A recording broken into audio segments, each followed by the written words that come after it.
आपण व्याकरणाचे काही मुद्दे समजून घ्यायचा प्रयत्न करतो आहोत. तर थोडक्यात व्याकरण म्हणजे काय हे आपण समजून घेऊया.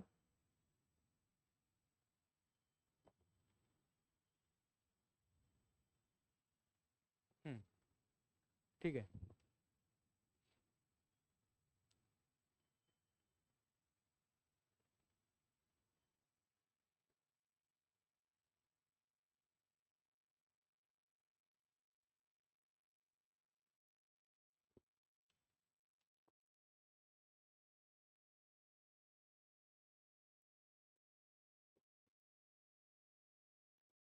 आपण सुरू करूया.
आपण जाऊयात आपल्या व्याकरणाकडे.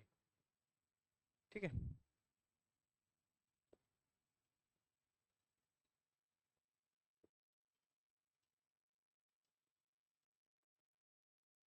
व्याकरणावरची चर्चा आपण करत होतो. तर व्याकरणामध्ये या सगळ्या गोष्टींची एक स्वतंत्र अशी अभ्यास प्रक्रिया आहे. आता थोडक्यात आपण काल वर्ण व्यवस्थेमध्ये आपण वर्णांचे प्रकार समजून घ्यायचा प्रयत्न करतोय. यामध्ये आपण स्वरांचे प्रकार आणि काल आपण बाराखडी पर्यंत बघितलं स्वरांचे प्रकार. त्याच्यामध्ये सुद्धा आपण थोडक्यात समजून घ्यायचा प्रयत्न करूया.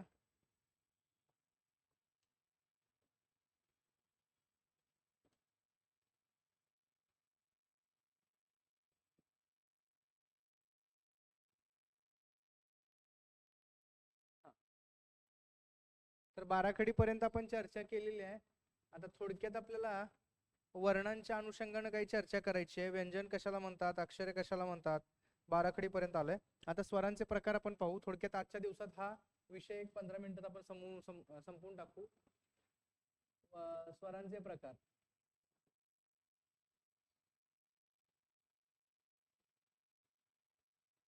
स्वरांचे प्रकार.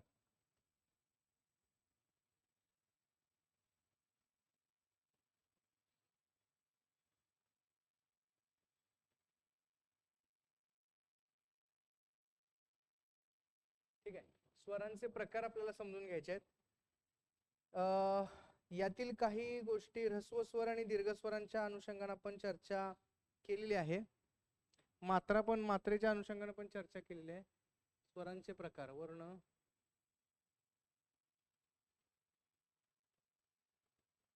ह्रस्व स्वर, दीर्घ स्वर आणि संयुक्त स्वर. सजातीय स्वर कोणते, द्विजातीय स्वर कोणते, हेही आपण याच्यामध्ये बघितले. आपण वर्णांचे प्रकार पण बघितलेले आहेत. वर्ण 14 खडी याच्यापर्यंत आलोय. स्वरांचे प्रकार झाले. त्याच्यामध्ये आता व्यंजनांचे प्रकार आता आपण थोडक्यात बघूया. व्यंजनांचे प्रकार.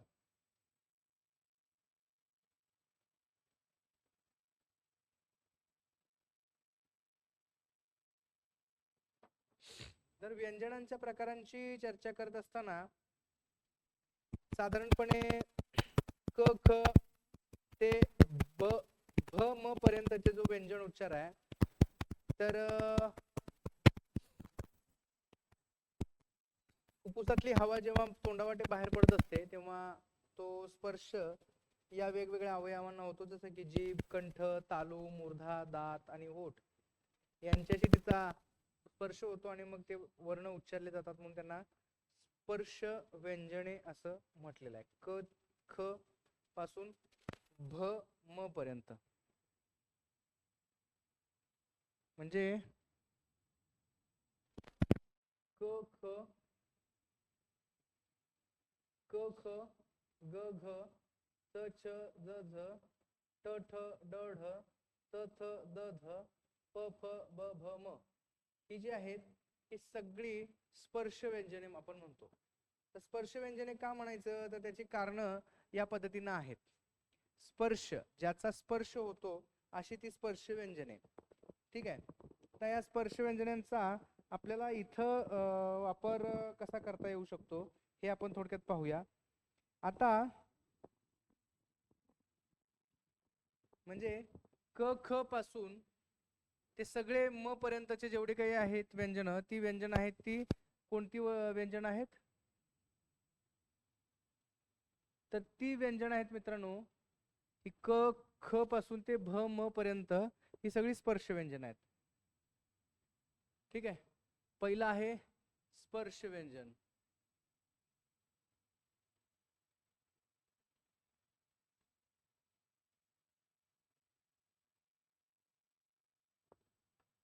स्पर्श व्यंजन. आता या स्पर्श व्यंजनाचं वैशिष्ट्य काय, तर स्पर्श व्यंजन हे जे स्पर्श व्यंजन आहे, हे स्पर्श व्यंजन ज्यावेळी आपण शिकायचा प्रयत्न करतो तर त्याचा पहिला एक साधा सोपा निकष आहे की त्यानं फुफ्फुसातली हवा तोंडावाटे बाहेर पडताना जीभ, कंठ, तालू, मूर्धा, दात किंवा ओठ यांच्याशी त्याचा स्पर्श झाला पाहिजे आणि ते स्पर्श होऊन ते वर्ण उच्चारले गेले पाहिजेत. म्हणजे काय, फुफ्फुसातून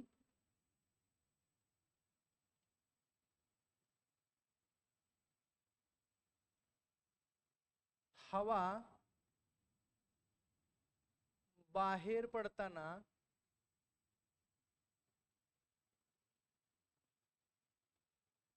बघा, पहिल्यांदा काय, फुफ्फुसातून हवा बाहेर पडताना तोंडावाटे बाहेर पडताना, फुफ्फुसातून हवा तोंडावाटे बाहेर पडताना,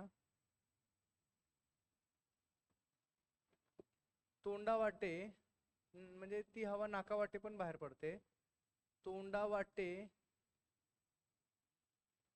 बाहेर पडताना त्या हवेनं जीभ, कंठ, तालू, मूर्धा, जीभ, ठीक आहे, कंठ, तालू,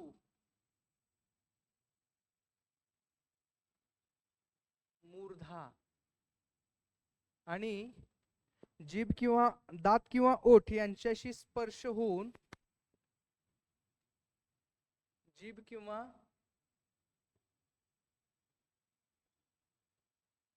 दात किंवा ओठ यांच्याशी स्पर्श होऊन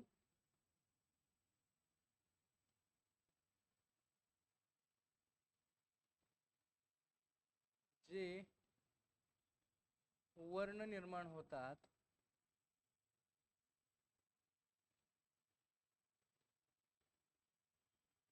त्यांना काय म्हटलं जातं, स्पर्श व्यंजन. त्यांना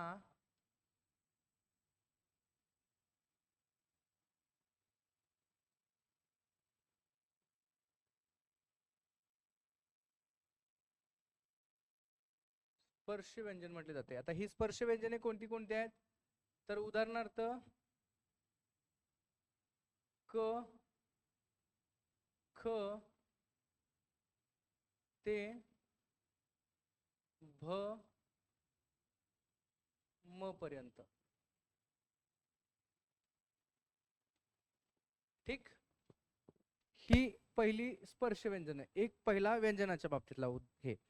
त्यानंतर या उच्चार स्थानांबरोबरच यांना आपण दुसरं एक महत्वाचं नाव आहे व्यंजनांचं, ते आहे अनुनासिक. अनुनासिक.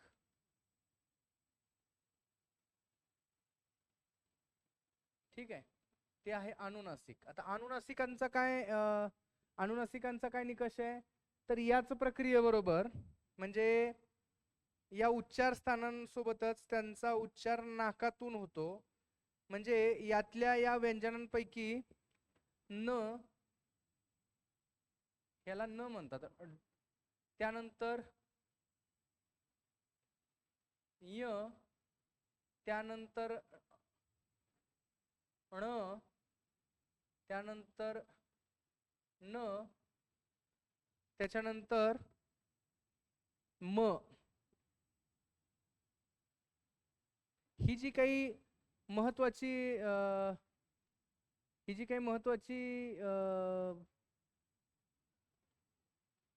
अक्षर आहेत किंवा वर्ण आहेत, तर या वर्णांचा त्यांच्या व त्या वर्णांच्या उच्चारस्थानाबरोबरच नासिकेतून म्हणजे नाकातून त्यांचा उच्चार होतो.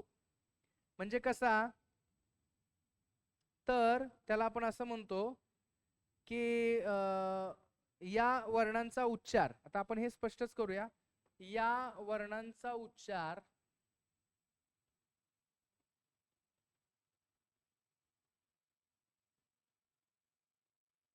त्यांच्या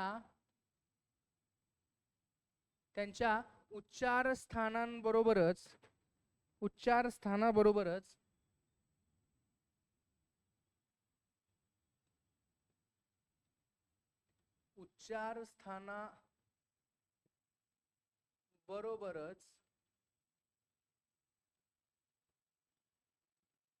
उच्चारस्थानाबरोबरच नासिकेतून म्हणजे नाकातूनही होतो.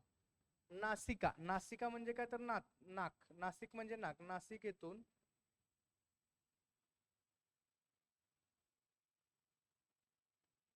म्हणजे नाकातून होतो,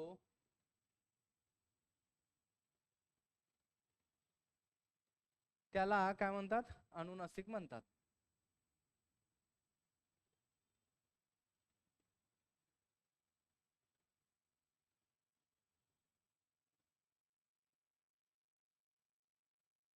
त्याला काय म्हणतात, अनुनासिक म्हणतात. आता अनुनासिक म्हणजे काय, तर नाकातून उच्चार होणारे. थोडक्यात इथं स्पष्टच समजून घ्या की अनुनासिक म्हणजे काय. अनुनासिक म्हणजे काय, तर तुम्हाला जर प्रश्न विचारला तर त्याच्यात जास्त गडबडून जायची काही गरज नाही. अनुनासिक म्हणलं की डोक्यात एवढंच ठेवायचं, या वर्णांचा उच्चार त्यांच्या उच्चारस्थानाबरोबरच नासिकेतून म्हणजे नाकातून होतो, म्हणून त्यांना काय शब्द वापरलाय, अनुनासिक. अनु हा शब्द, अनु हा त्याचा एक ज्याला आपण म्हणतो ना की एक त्याला आपण असा शब्द वापरू शकतो की उपसर्ग त्याला लावलेला आहे. तर या गोष्टी आपल्याला समजून घेतल्या पाहिजेत. आता अनुनासिकाचा जो काही भाग आहे, हा अनुनासिकाचा उच्चार खणखणीत आणि जर समजा स्पष्ट होत असेल तर त्या अनुनासिकाच्या मागील अक्षरावर तो अनुस्वार दर्शवला जातो. कधी कधी तो पुढे येणाऱ्या व्यंजनाच्या वर्गातील अनुनासिकानं म्हणजेच पंचम वर्गानं दाखवला जातो. म्हणजे अनुनासिकाचा उच्चार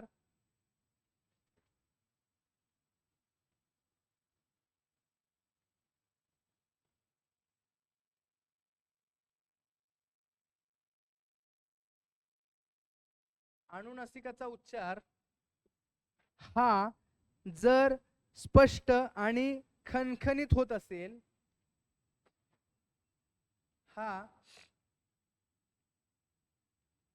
स्पष्ट आणि खणखणीत असा शब्द वापरलाय. खणखणीत होत असेल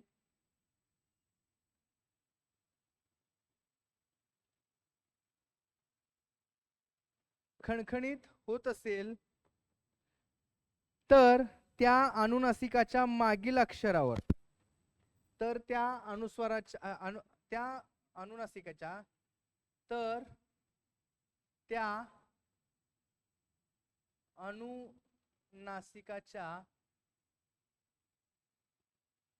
अनुनासिकाच्या मागील अक्षरावर, ठीक आहे,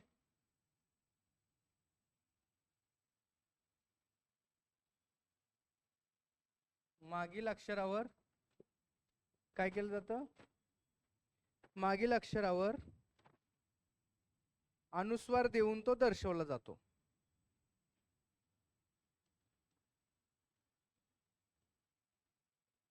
अनुस्वार देऊन तो दर्शवला जातो.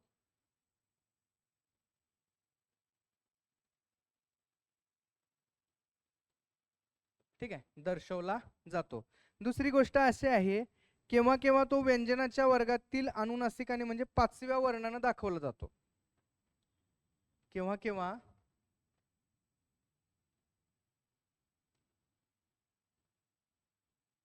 केव्हा केव्हा तो व्यंजनाच्या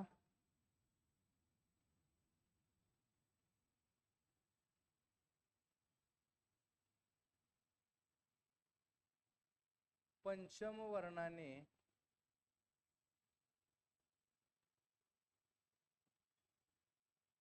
दाखवला जातो. आता याची उदाहरणं जर बघायचं झालं तर मी इथं थोडक्यात त्याची उदाहरणं देत आहे. व्यंजनाच्या वर्गातील अनुनासिकाने म्हणजेच याला काय म्हटलंय, अनुनासिकालाच पंचम वर्ण म्हणजे काय, हा जो पंचम वर्ण आहे, पंचम वर्ण किंवा हा जो पंचम वर्ण म्हटलं ना, हा पंचम वर्ण, हा पंचम वर्ण मित्रांनो दुसरं तिसरं काय नाही तर त्याला अनुनासिकच म्हणतात.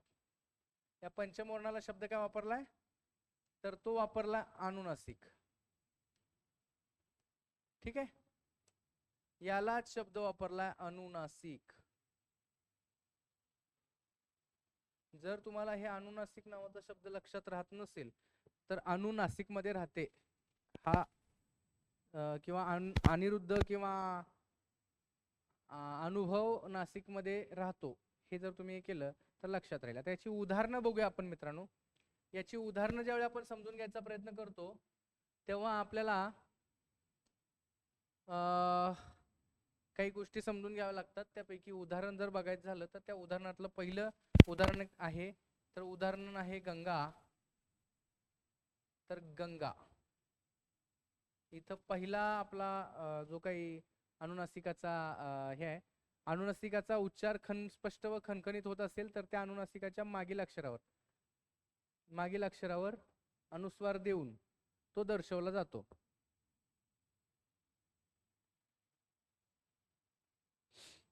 ठीक आहे,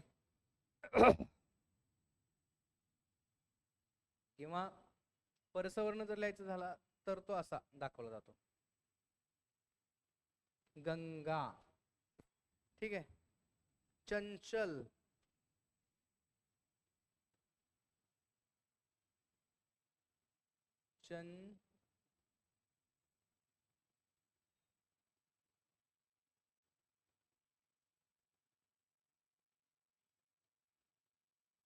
चंचल, घंटा,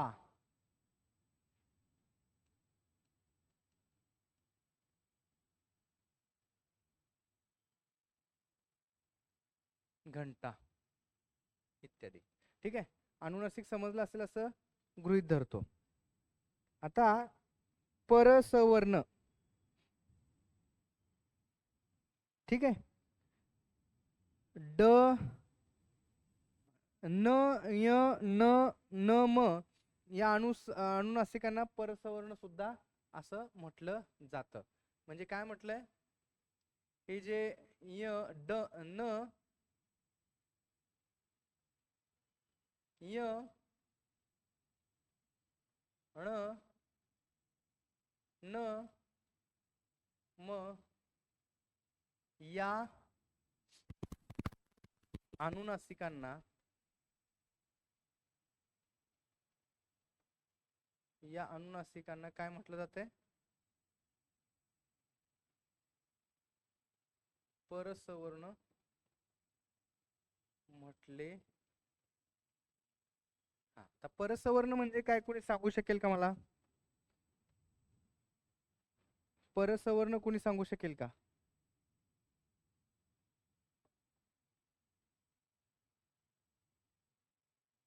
हम्म.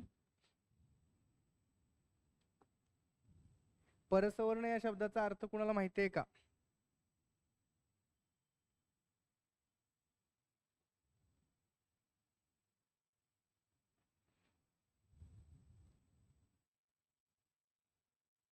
परसवर्ण या शब्दाचा अर्थ माहिती आहे का कुणाला?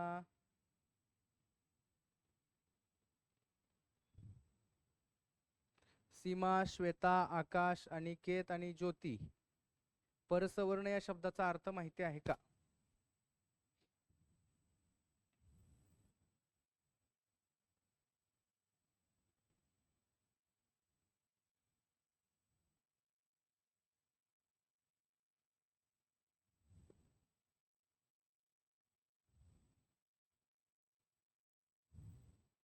परसवर्ण या शब्दाचा अर्थ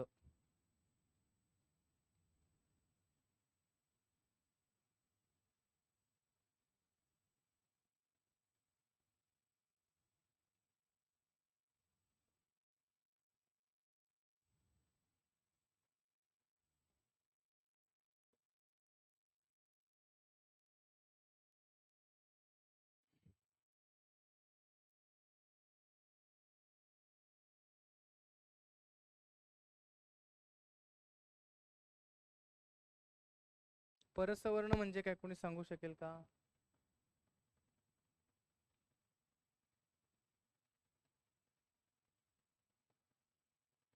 बर, ठीक आहे. इतर वर्णनावर अवलंबून असणारे वर्ण. ठीक आहे, आपण थोडस त्याला अजून जरा बारकाईनं समजून घेऊया. आता परसवर्ण या ज्या बाबी आहेत,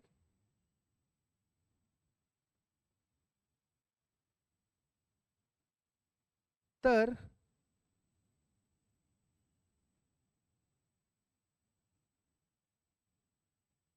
एकच मिनिट हा.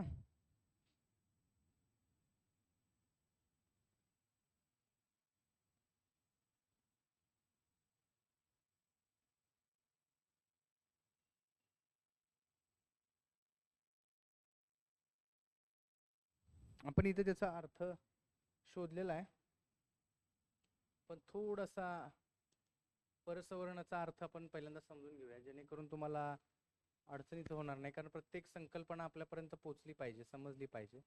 खूप महत्वाचा परसवर्णाचा जो अर्थ आहे तो थोडक्यात समजून घेऊया आपण. परसवर्ण इतर वर्णांवरती अवलंबून असलेले असं इतर वर्णावरती. ठीक आहे, इतर वर्णावरती. तर इथं मी त्याची मांडणी केलेली आहे अगोदरच. तर परसवर्ण म्हणजे काय हे सुद्धा आपल्याला समजून घेतलं पाहिजे.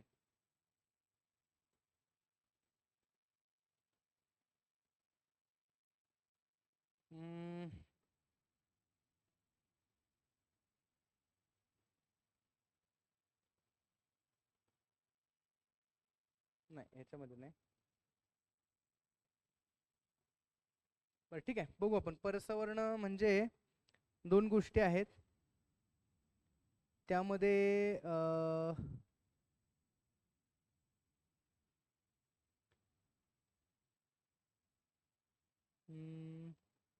एकच मिनटं, त्याचा आपण जरा थोडक्यात समजून घेऊया परसवर्ण. कारण माझ्याकडे हा शब्द माझ्या अगदी अगदी जवळ आहे, पण त्याचा अर्थ थोडक्यात आपल्याला समजून घेणं गरजेचं आहे.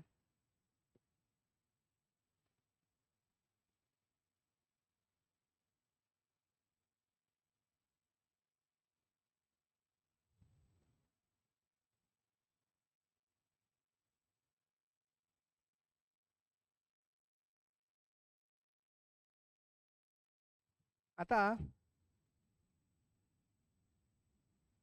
तर बघा, दोन गोष्टी आहेत. अनुनासिके तर आपल्याला कळालीच, परंतु परसवर्ण म्हणजे काय तर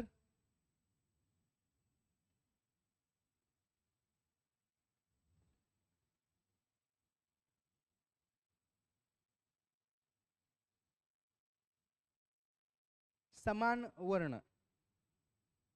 ठीक आहे, समान वर्ण किंवा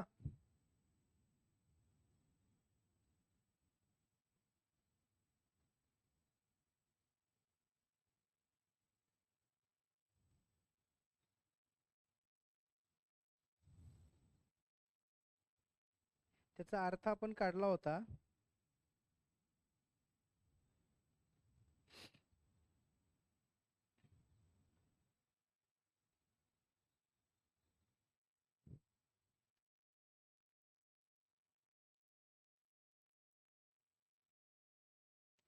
परसवर्ण म्हणजे काय एकदा थोडक्यात आपण बघूया. परसवर्ण, आता परसवर्णाची चर्चा ज्यावेळी आपण करतो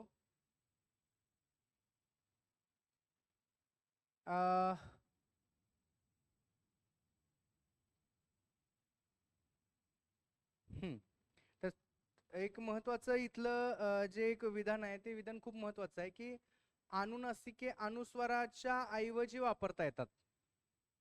परसवर्णाचा अर्थ काय? परसवर्णाचा अर्थ जे अनुनासिके आहेत ही अनुनासिके, मी महत्वाचा शब्द जो सांगितला होता, तर ही अनुनासिके जी आहेत ही अनुनासिके कशाच्या व्यतिरिक्त वापरली जातात? हा, या परसवर्ण असं म्हटलंय, परसवर्ण. आता हा परसवर्ण शब्द जो आहे ही अनुस्वाराच्या, ही जी परसवर्ण या शब्दाचा अर्थ थोडक्यात समजून घ्या. पर सवर्ण, ठीक आहे. आता न य न म या सगळ्या अनुनासिकांना अनुस्वाराच्या ऐवजी सुद्धा वापरता येतात. ठीक आहे, अनुस्वाराच्या ऐवजी वापरता येतात. ज्याचं उदाहरण मी इथं तुम्हाला सांगितलेलं आहे की पंचगंगा, इथं न वापरलंय, इथं य वापरलंय, इथं ण वापरलंय. समजलं? ठीक आहे, परसवर्णाचा शब्द आपण इथं समजून घेतलाय. आता पुढे जाऊया. या सगळ्या गोष्टी समजून घेत असताना पुढे गेल्यानंतर आपल्याला दुसरा एक महत्वाचा जो एक शब्द आहे तर त्याला आपण काय म्हणू शकतो तर अर्धस्वर किंवा अंतस्थ असं त्याला म्हणता येईल. तर हे काय पहिल्यांदा बघूया.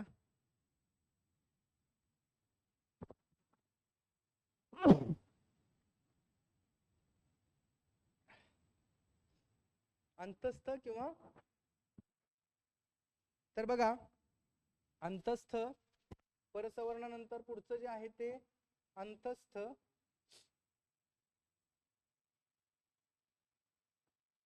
किंवा अर्धस्वर.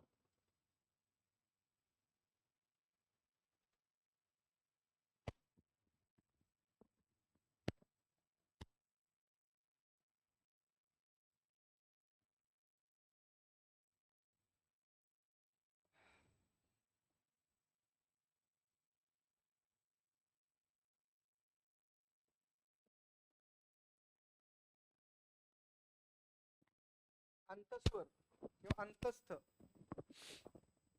आता ही अंतस्थ काय आहे तर दोन गोष्टी समजून घेणं गरजेचं आहे मित्रांनो.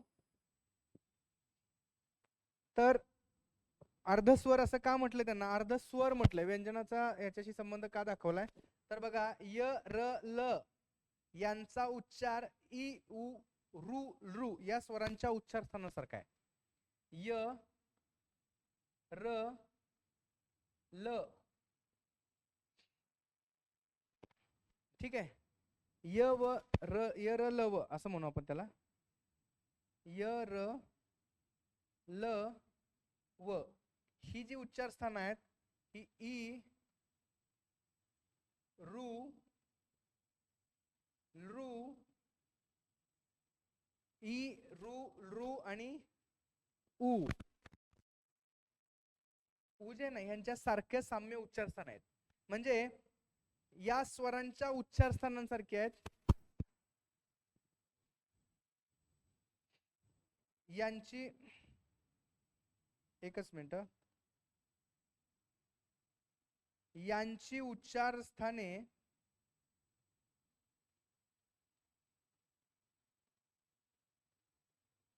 ई, रू, रू आणि उ या स्वरांच्या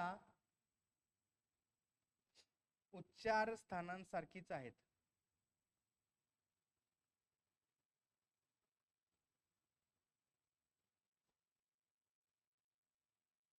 उच्चार स्थानांसारखी आहेत. ठीक आहे.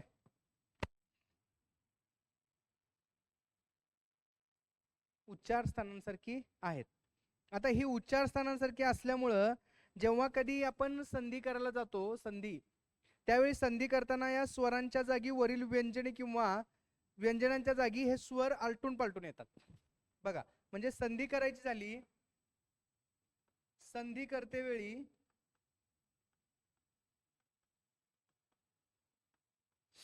संधी जर करायची वेळ आली, संधीच्या वेळी, तर आपल्याला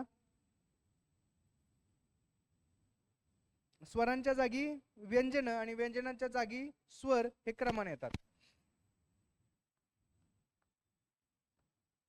व्यंजनांच्या जागी स्वर आणि स्वरांच्या जागी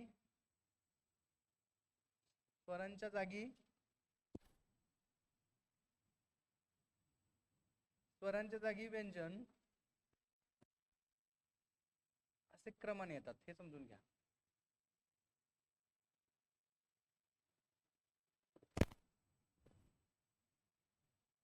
असे क्रमाने येतात. आता उदाहरण बघूया आपण याचं. आता उदाहरण जर बघायचं झालं तर सुअल्प, सुअल्प. बघा, इथं पहिलं उदाहरण आहे सुअल्प. सु म्हणजे चांगले, अल्प म्हणजे थोडे. तर त्याचा इथं नियम आपण लागू करतोय. व चा उच्चार उ सारखा होतो, म्हणून ते त्याचा उच्चार संधी होऊन स्वअल्प असा होतो. किंवा अ जर काढलं तर तो होतो स्वल्प. ठीक आहे. दुसरं उदाहरण आहे, आपण घेऊया. गाईला, गाईला किंवा नव, नऊ, नव, नऊ. आलं लक्षात? याच्याबद्दल काही प्रश्न आहेत का कुणाला? याच्याबद्दल काही प्रश्न आहेत का?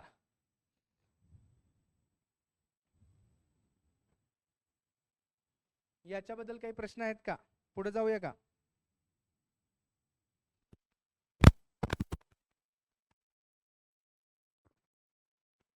अंतस्थ किंवा अर्धस्वर असं म्हटलं जातं त्याला. याला इंग्रजीमध्ये सेमी वोवेल्स असं म्हटलंय. आणि इथं मी दोन शब्द, हे अर्ध, सेमी वोवेल्स म्हणजे हे अर्ध स्वर आहेत असं म्हटलंय. आणि अंतस्थ म्हणजे हे जे स्वर आहेत ना, हे स्पर्श व्यंजने आणि उष्मे. अंतस्थ का म्हटलंय तर स्पर्श व्यंजने आणि उष्मे यांच्या बरोबर मध्ये येतात, म्हणून ते अंतस्थ असं म्हटलेलं आहे. याबद्दल काही प्रश्न आहेत का? याबद्दल काही प्रश्न असतील तर विचारा, नाही तर पुढे जाऊया आपण. ठीक आहे.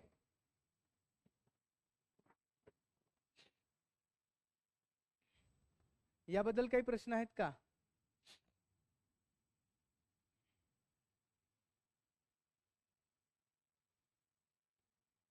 याबद्दल काही प्रश्न आहेत का कुणाचे? चला पुढे जाऊया. आता इथे दुसरा महत्वाचा शब्द आहे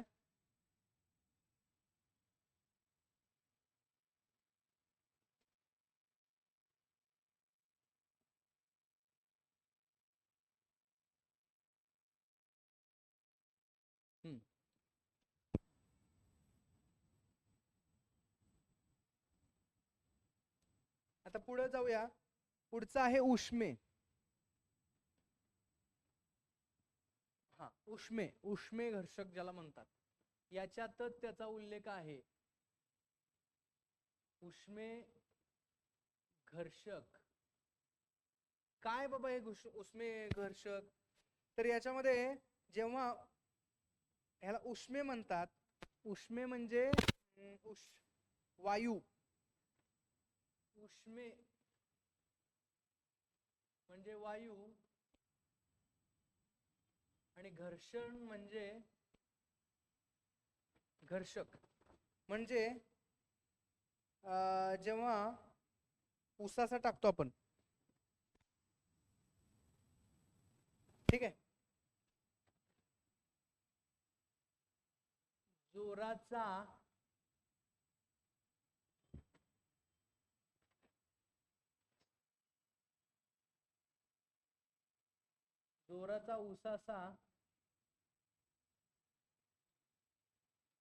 जोराचा उसासा टाकताना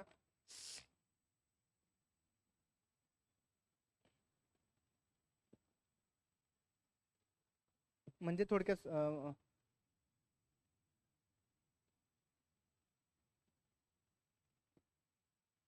याचा काय उल्लेख आहे, तर मुखावाटे जोराने उसासा, मुखावाटे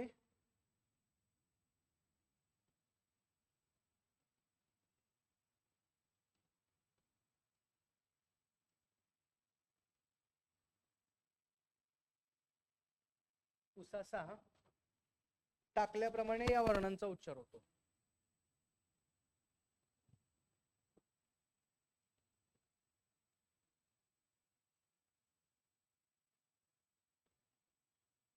टाकल्याप्रमाणे या वर्णांचा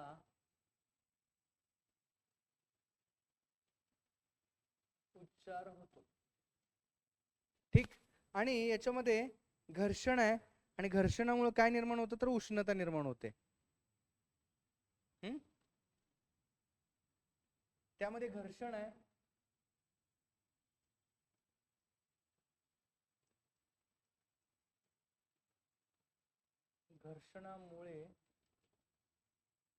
घर्षणामुळे उष्णता निर्माण होते.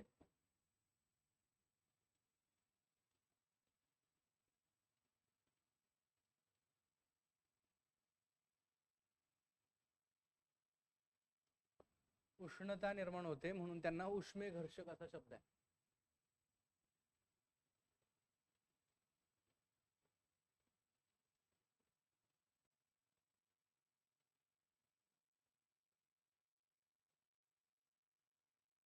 ठीक आहे, उष्मे घर्षकचा शब्द तुम्हाला समजला असेल असं गृहीत धरतो. पुढे जाऊया.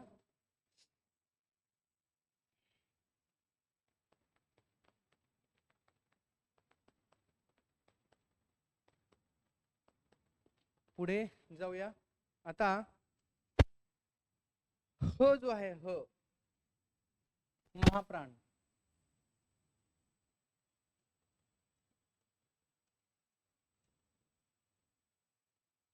हो. आता खर तर या वर्णाचा उच्चार करताना फुफ्फुसातली जी हवा आहे ती मोठ्या हवा तोंडावाटे बाहेर जोराने फेकली जाते. या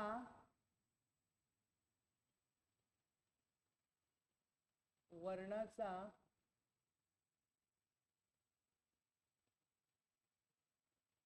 उच्चार करताना हवा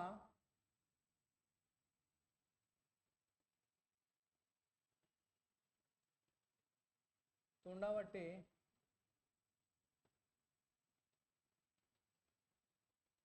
फेकली जाते.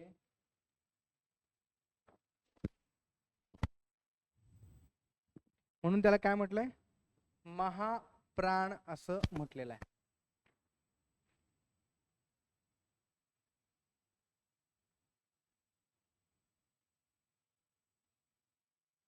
म्हणून त्याला काय म्हटलंय,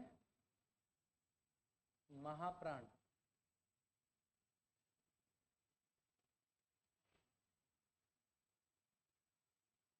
बघा आता गंमत अशी आहे, तुम्हाला प्रश्न असा पडेल की महाप्राण किती आहेत.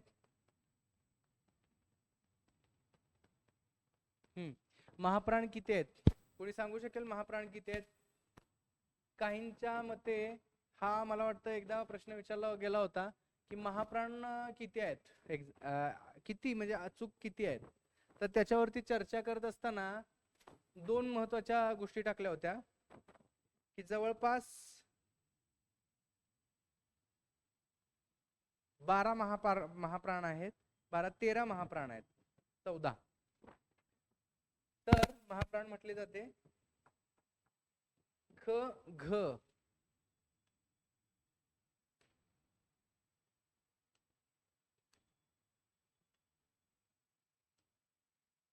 ख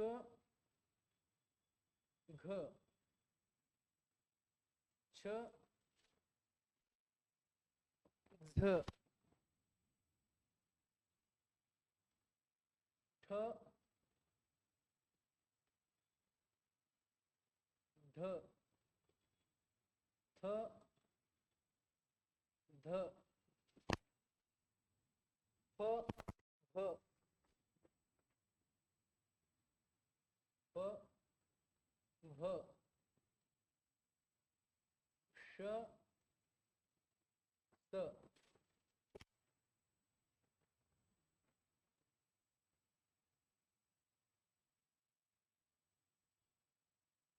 श श आणि स. आता हे सगळे महाप्राण आहेत कारण याच्यामध्ये या ह ची प्रत्येक ठिकाणी तुम्हाला काय दिसेल, छटा दिसेल, त्यामुळे त्यांना आपण काय म्हणतो, महाप्राण. आणि ह इथे एक शब्द टाकूया, ह. हे मराठीतील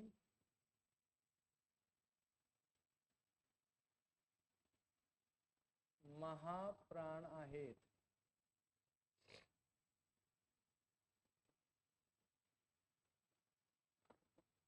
ठीक आहे. नाही नाही, महाप्राण हे वेगळे वेगळे महाप्राण आहेत. ठीक आहे. आता हे सगळं झाल्यानंतर आपल्याला एक महत्वाची एक बाब इथं समजून घ्यायची आहे आणि ती बाब म्हणजे तुम्हाला मी एक आकृती इथं दाखवतोय की ती आकृती फार महत्वाची आहे. ठीक आहे. तर ती आकृती कशी आहे ती बघा पहिल्यांदा आणि नंतर त्या आकृतीवरती आपण चर्चा करूया.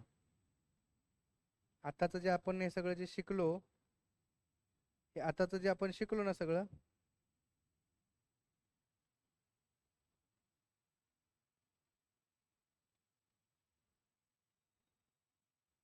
हा, आताच जे आपण शिकलो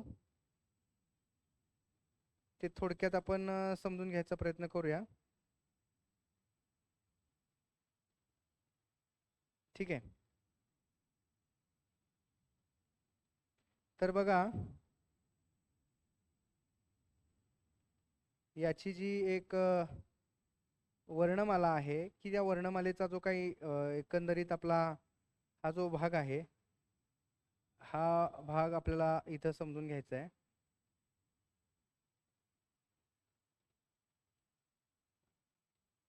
ठीक आहे. तर एकच मिनिटात मी तुम्हाला ती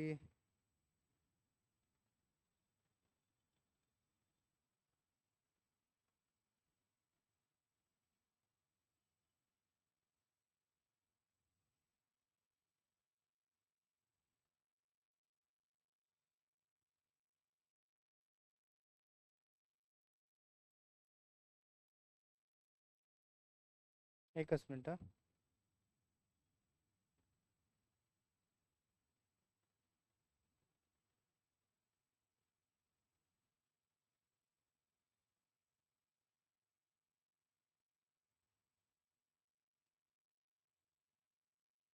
एकच मिनिट, एकच मिनिट.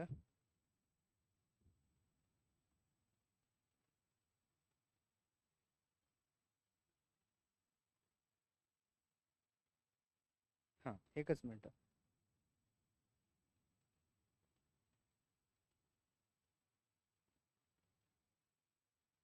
हा,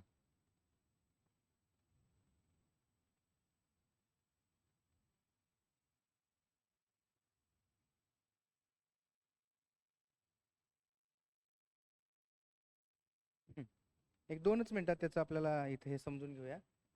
समजायला अगदी सोपं आहे. सोप्या भाषेमध्ये आपण ते समजून घ्यायचा प्रयत्न करतो आहोत. तर बघा,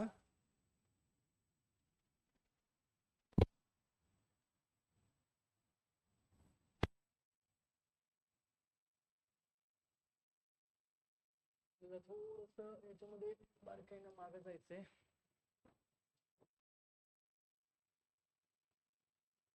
वर्णमालेच्या अनुषंगाने एक महत्वाचा घटक आपण इथं समजून घेणार आहोत.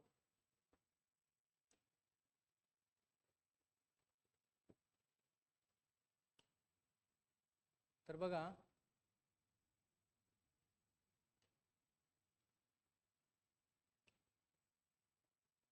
ठीक आहे, एकच मिनिट. याच्यामध्ये आपण त्याला सांभाळून घेऊया. Insert image.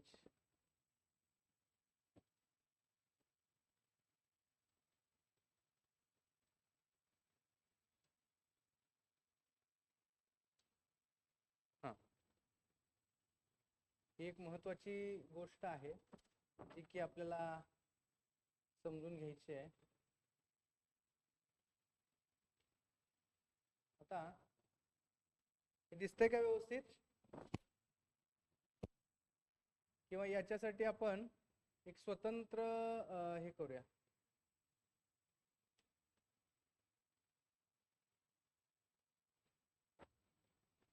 एकच मिनिट.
ठीक आहे, चला आपण इथंच समजून घेऊया ते.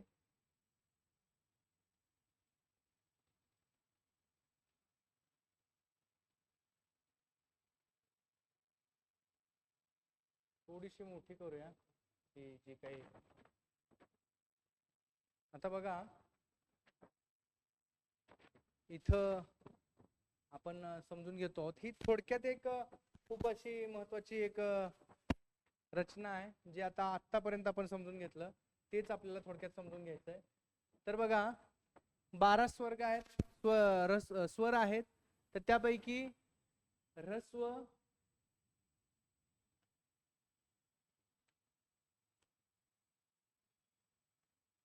इथले जे आहेत हे ह्रस्व स्वर आहेत.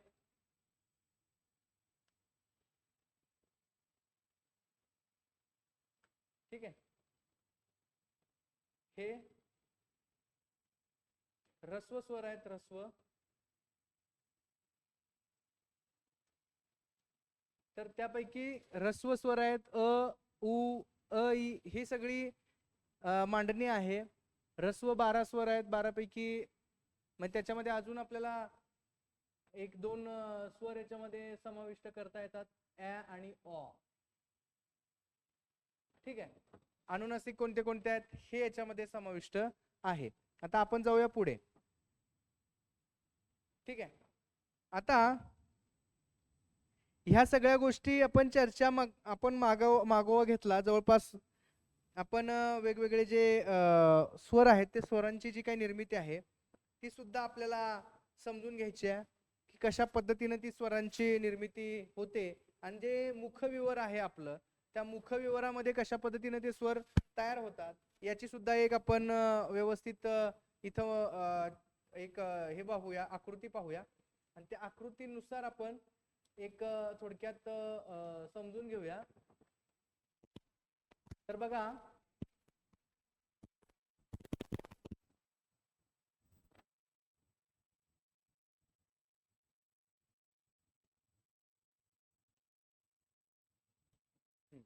आता ही आकृती आहे, ही आकृती मी जाणीवपूर्वक इथं घेतलेली आहे, कारण ही आकृती साधारणपणे तुम्हाला दिसून येईल. ही जी आकृती आहे, ही आकृती साधारणपणे एक MRI स्कॅन करताना भाषेचे कसे उच्चार होतात याची ही आकृती इथं आहे. आता या आकृतीला आपण थोडंसं आपल्या याच्याप्रमाणे बदलूया. ठीक आहे, तर याच्यामध्ये आपण समजून घेऊया काही महत्वाचे घटक आहेत. त्याला आपण असं म्हणू शकतो की वर्णांची उच्चार स्थान. एकच मिनिट, या आकृतीपेक्षाही चांगली आकृती आपल्याला उपलब्ध होऊ शकेल, पण थोडंसं त्याच्यावरती काम करूया.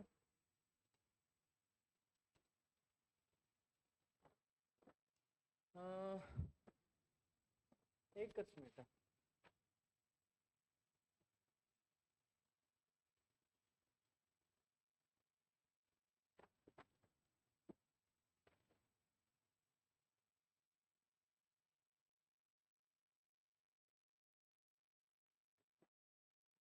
वर्णांची उच्चार स्थान जे आपल्याला बघायची आहेत, ही थोडक्यात इथं थोडकी मदत आपण इथं घेऊया. तर वर्णांची उच्चार स्थानांची एक सुंदर आकृती आपल्याला इथं मिळू शकेल.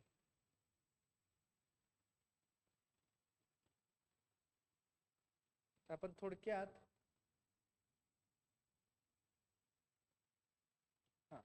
ही थोडक्यात आपण इथं घेऊया.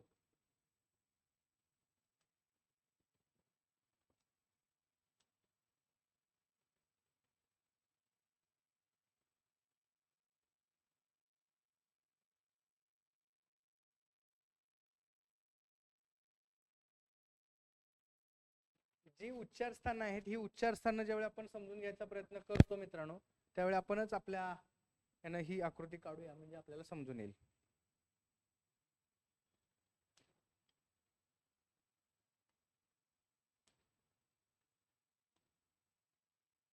आकृती फार महत्वाची आहे.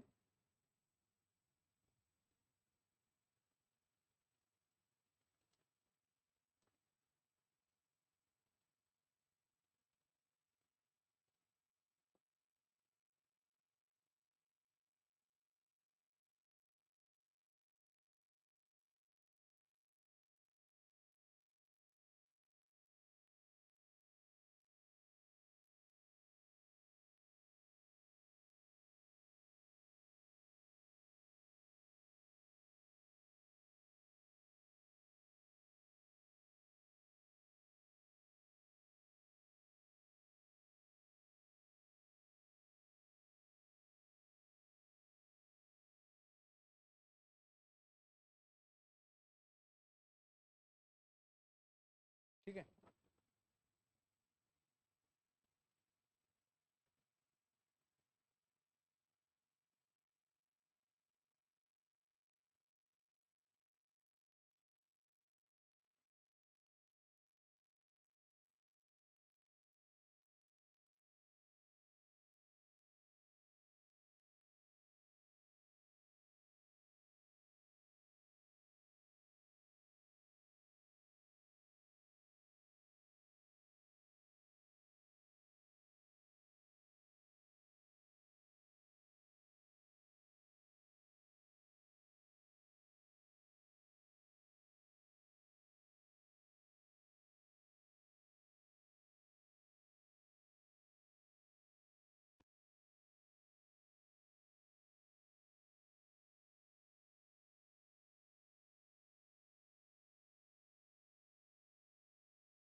ठीक आहे. अशी काहीशी आकृती आपल्याला तयार करता येऊ शकते. आता आपण पहिल्यांदा याला हे टाकून घेऊया. प्रश्न हे आपण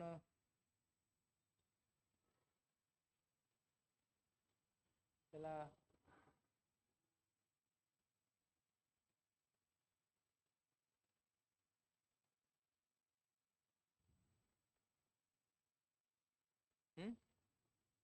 ठीक आहे.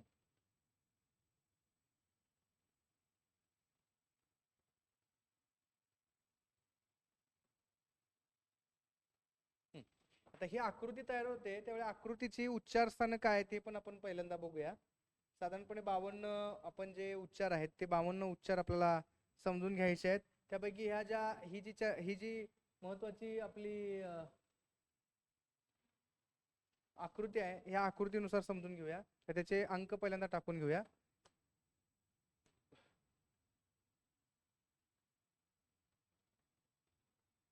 अंक आपण वेगवेगळ्या ह्याने टाकूया. 1 नंबर, ठीक आहे. त्यानंतर ही पडजीप 2 नंबर, त्यानंतर 3 कोमल तालू,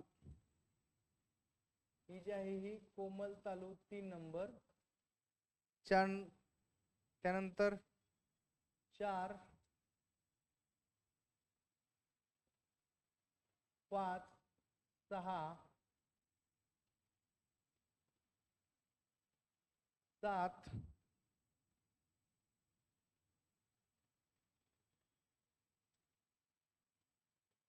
8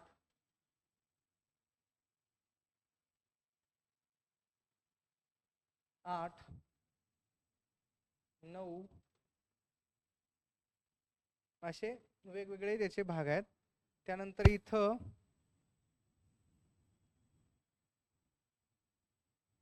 स्व आणि अ, ठीक आहे.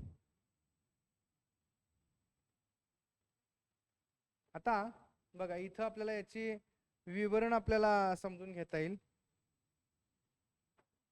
तर पहिलं विवरण आहे ते पहिल्यांदा समजून घ्या. एक जे आहे ते एक आहे जीभ, ठीक आहे. दुसरं जे आहे ते आहे पडजीभ,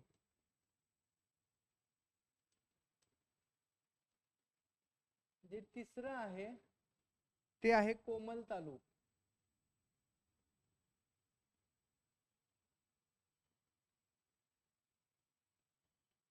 पडजीभ कोमल तालू. त्यानंतर चौथा आहे चौथा आहे मूर्धा,